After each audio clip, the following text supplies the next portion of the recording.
Kia ora and welcome to another episode of The Leadership Lounge. The Leadership Lounge is a space for healthcare leaders to take a moment, take a big breath. Yeah, a big breath. Pause, get fresh perspective on the work that you are doing. I'm Katie, I'm your host, and I've worked in healthcare for over 30 years, and I now work alongside leaders and their teams so that they can feel supported, connected, involved, inspired in the work that you get to do every day. Now, May is a really exciting month. We have already had the International Day of the Midwife, and I have had a great pleasure and privilege to be working with a team of midwives, and it was great to be part of their celebration on that day, and I even got a pin. It was very cool. Very cool. I felt very special. Coming up is also the International Nurses Day, and I will be sharing a few things on LinkedIn about that. It's always a day I find quite hard to write about, actually. And if you look back over on my blog posts over the years, because I always do make an effort and lean into it, but it is something I get quite challenged by, interestingly. Anyway, more on that. That's not what I wanted to share this week, because this month is also in Aotearoa Pink Shirts Day. Now, you're not sure on what Pink Shirt Day is. Oh, Lord, do I have a story for you today? So, a Canadian kind of thing, I guess. Oh, dear, I should have done these notes beforehand.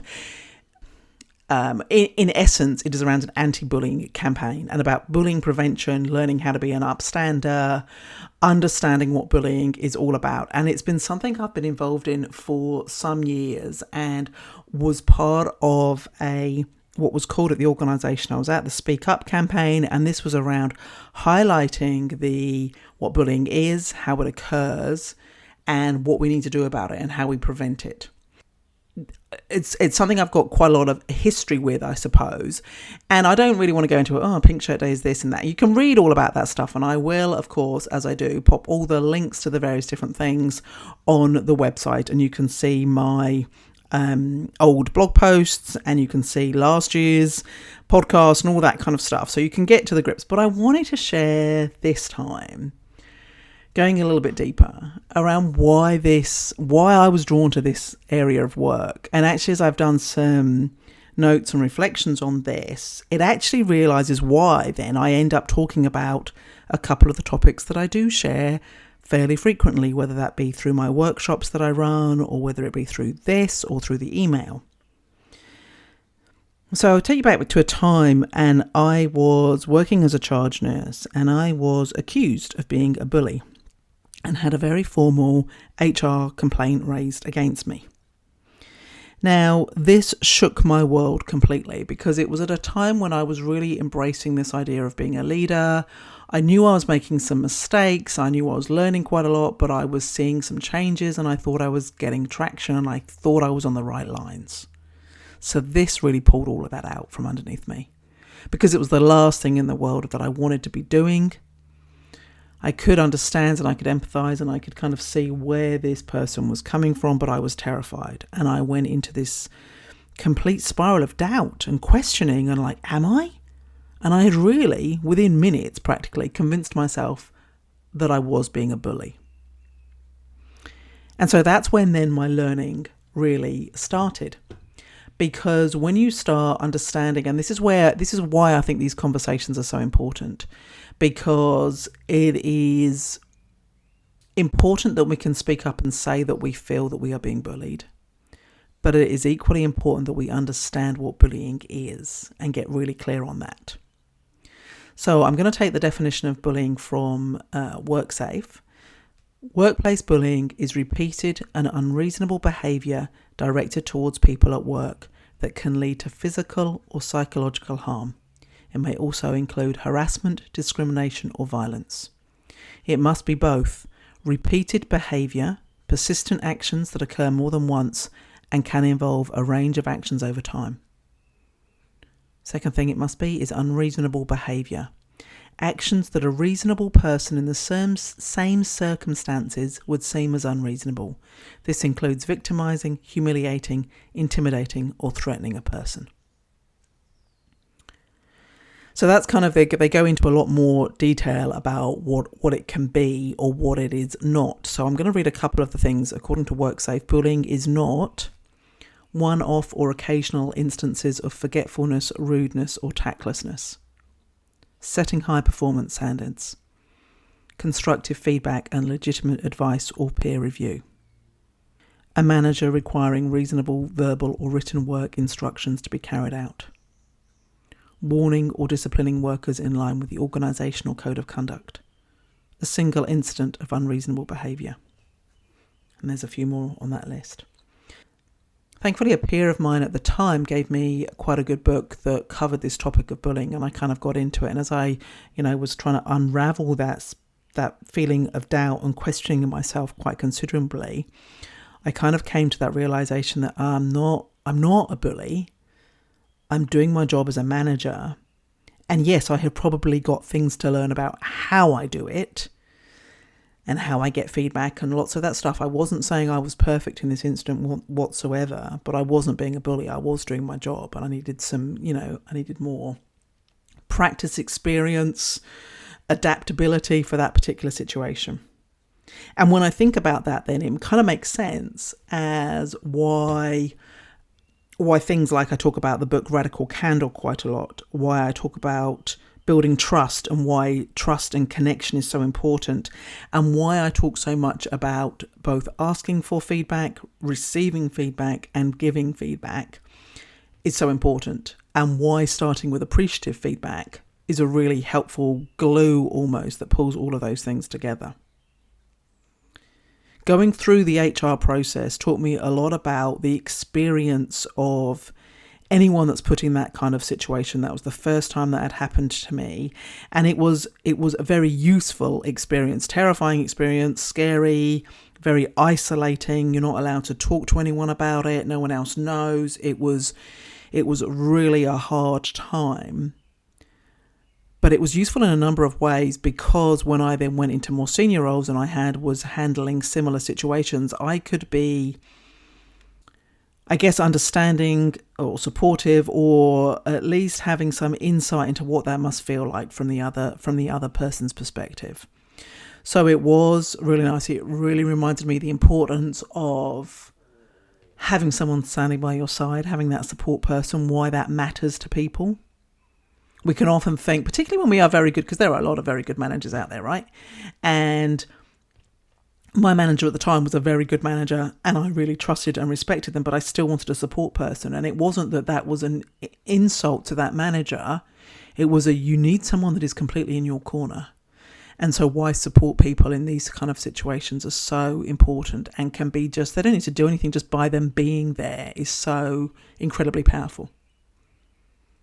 So that was an experience that definitely shaped my desire to make sure that when we are talking about bullying, we get really clear about it, and that we have really good processes for managing it for everybody that is involved.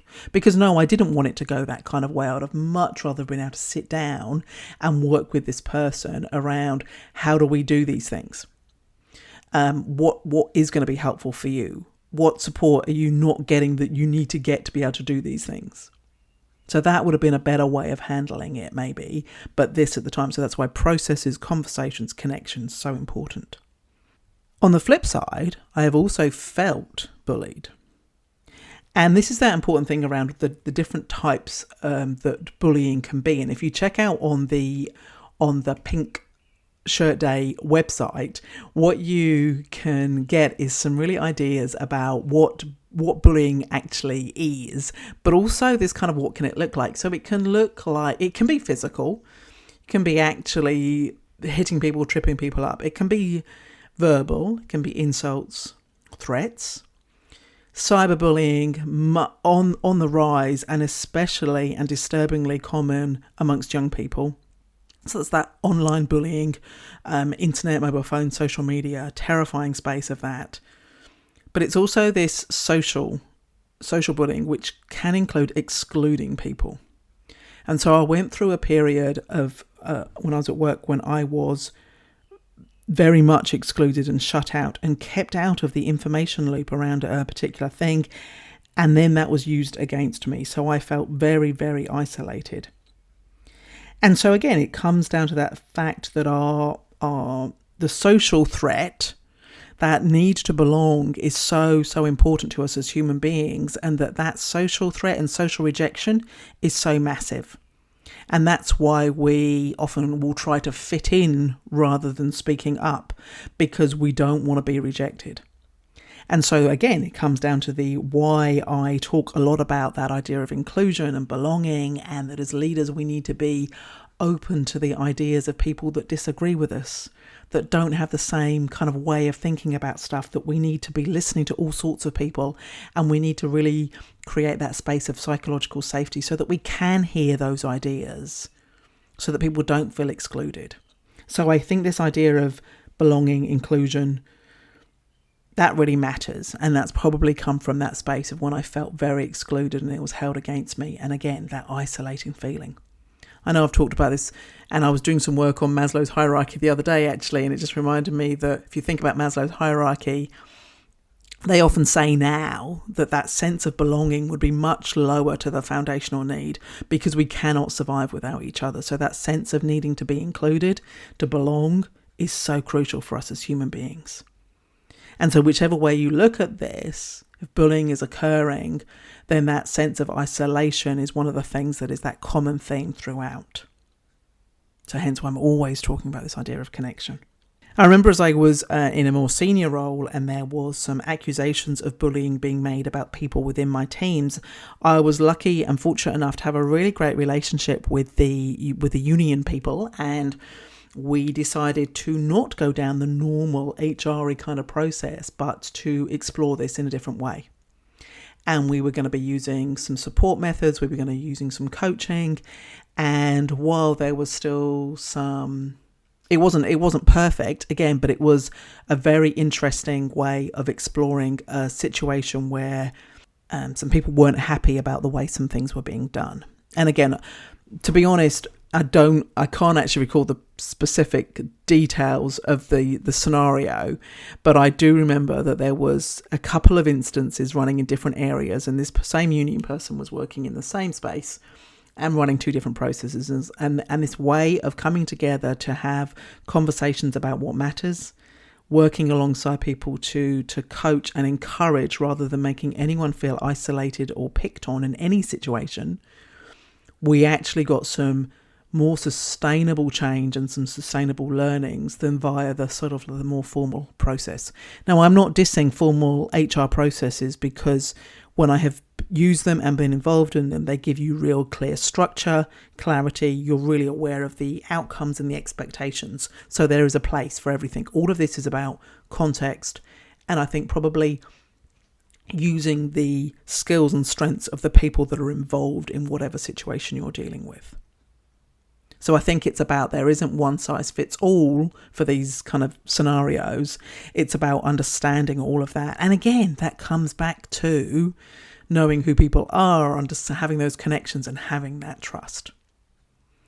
There's a lot said about this building trust idea and the fact that you can't just do it on a dime, and it has to be starting now. So if you don't have connection or trust with people that are within your teams, and that you might at some imaginable point in the future might need to have some tough conversations, today is the day to go and grab a coffee with them. Today is the day to go and ask them, hey, what's going on in your world? What matters most to you in work? What's the most exciting thing you're working on? You know, not the how are you kind of boring thing. Ask a curious question. Get to know people as people. Get them to ask you some questions.